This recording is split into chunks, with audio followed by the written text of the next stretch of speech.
पहलगाम में पाकिस्तान के भाड़े के आतंकियों ने भारतीय महिलाओं के मस्तक से 15 दिन पहले जो सिंदूर उजाड़े थे, जो सुहाग उजाड़े थे, भारत ने उसका प्रतिशोध ले लिया है। ऑपरेशन सिंदूर के जरिए 6 और 7 मई के दरमियानी रात देश के सशस्त्र बलों ने पाकिस्तान और पाकिस्तान के कब्जे वाले कश्मीर यानी कि पीओके में आतंकी ठिकानों पर हमला कर दिया। घातक ड्रोन और मिसाइलों से हुए इस हमले में 9 जगहों पर आतंकी ढांचे को पूरी तरीके से नष्ट कर दिया गया है और इसी के साथ सेना ने यह भी ऐलान कर दिया कि इंसाफ पूरा हुआ और इसे नाम दिया गया ऑपरेशन सिंदूर। ऐसे में आइए आपको तस्वीरें दिखाते हैं कि इस हमले की और पूरी टाइमलाइन जो है वो भी बताते हैं। दरअसल बुधवार तड़के भारतीय सेना ने ऑपरेशन सिंदूर लॉन्च किया। जानकारी के मुताबिक हमला उन जगहों पर हुआ जहां से भारत पर आतंकी हमलों की साजिश रची जा रही थी। सेना ने एक्स हैंडल पर ट्वीट किया, ये ऑपरेशन महज 23 मिनटों में अंजाम दिया गया। 1:28 से लेकर 1:51 के बीच पाकिस्तान में कई जगह धमाके हुए और आखिर सेना ने 1:51 पर इसकी पुष्टि कर दी कि पहलगाम आतंकी हमले में न्याय पूरा हुआ। आइए ऑपरेशन सिंदूर की वो टाइमलाइन आपको बताते चलें। सबसे पहले 1:28 पर भारतीय सेना के ऑफिशियल हैंडल से ट्वीट किया गया, प्रहाराय सन्निहिता जाय प्रशिक्षिता, यानी कि प्रहार के लिए तत्पर, विजय के लिए प्रशिक्षित। ये ऑपरेशन की शुरुआत का संकेत था और 1:28 से 1:51 तक इसके बीच पाकिस्तान के कई हिस्सों में जोरदार धमाके की तस्वीरें आ गई। खासकर मुजफ्फराबाद जैसे इलाकों में स्थानीय लोगों ने ग्रिड स्टेशंस पर मिसाइल हमलों की बात कही। पूरे पाकिस्तान में अफरा तफरी का माहौल हो गया। वहीं 1:51 पर सेना ने दूसरा ट्वीट किया, #Pahalgam terror attack, justice is served, जय हिंद, यानी कि अब इंसाफ हो चुका है। आपको बता दें कि भारतीय सेना ने देर रात पाकिस्तान और पाकिस्तान के कब्जे वाले कश्मीर में आतंकियों के 9 ठिकानों पर स्ट्राइक की है।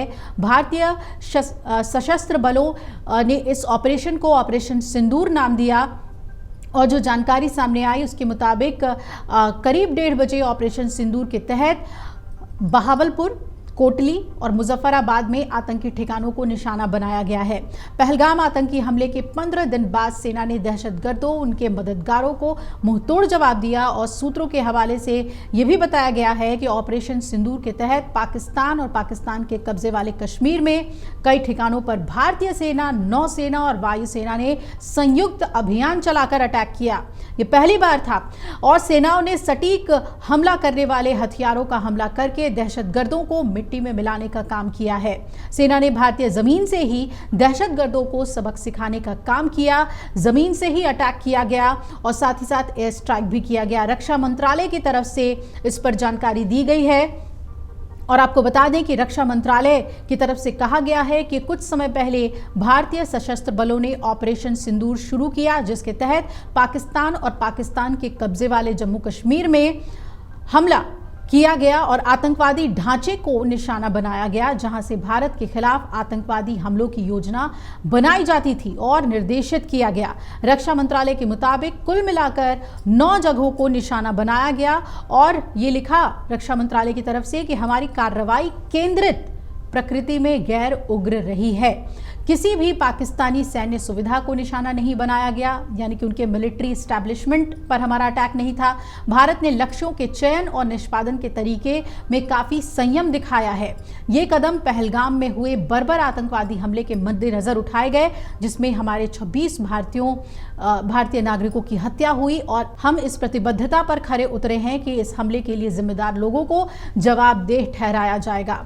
बाद में ऑपरेशन सिंदूर पर और भी विस्तृत जानकारी आ जाएगी। आपको बता दें सुबह 10 बजे इस पर एक अहम प्रेस कॉन्फ्रेंस होनी है सेना की ओर से, जिसमें तमाम डिटेल साझा किए जाएंगे। भारत के इस स्ट्राइक पर पाकिस्तान के प्रधानमंत्री शहबाज शरीफ का भी बयान सामने आया और पाक पीएम ने अपने ट्वीट में लिखा कि चालाक दुश्मन ने पाकिस्तान में 5 जगहों पर कायरतापूर्ण हमले किए हैं। भारत द्वारा किए गए इस युद्ध के कृत्य का पाकिस्तान को जोरदार तरीके से जवाब देने का पूरा अधिकार है और जोरदार जवाब दिया जा रहा है। पूरा देश पाकिस्तानी सशस्त्र बलों के साथ खड़ा है और पूरे पाकिस्तानी राष्ट्र का मनोबल और भावना ऊंची है। पाकिस्तानी राष्ट्र और पाकिस्तानी सशस्त्र बल जानते हैं कि दुश्मन से कैसे निपटना है। हम दुश्मन को उसके नापाक इरादों में कभी सफल नहीं होने देंगे। आपको याद दिला दें, 22 अप्रैल को पहलगाम के बायसरन घाटी में आतंकियों ने ताबड़तोड़ गोलियां चलाकर पर्यटकों की धर्म पूछकर हत्या की थी और इसमें 25 भारतीय थे, एक नेपाली युवक था जिसकी मौत हुई। और हमले के बाद आतंकियों ने धर्म पूछकर सिर्फ पुरुषों को मारा था। कहा था अपने मोदी जी को बता देना। इस हमले के बाद से भारत और पाकिस्तान के बीच तनाव बढ़ता ही गया था और भारत ने पाकिस्तान को सबक सिखाने के लिए सिंधु जल संधि के निलंबन से लेकर पाकिस्तानी नागरिकों के वीजा रद्द करने तक कई पाबंदियां लगाई। इसके साथ ही आपको बता दें कि प्रधानमंत्री नरेंद्र मोदी ने यह स्पष्ट कर दिया था कि ये भारत इसका जवाब देगा। और इसके बाद 29 अप्रैल को सेना के तीनों प्रमुखों, सीडीएस और राष्ट्रीय सुरक्षा सलाहकार समेत वरिष्ठ मंत्रियों के साथ बैठक हुई थी, जिसमें प्रधानमंत्री ने जिसके बाद कहा था कि भारत का जवाब किस तरह होगा और कब होगा, ये तय करने के लिए सेना को खुली छूट दे दी गई है। इसके बाद ये तय हो गया था कि भारत जल्द ही कार्रवाई करेगा। इसके बाद से पाकिस्तान लगातार गीदड़ भपकियां देने में जुट गया और इस बीच भारत ने देश भर में आज मॉक ड्रिल करने की योजना बनाई थी।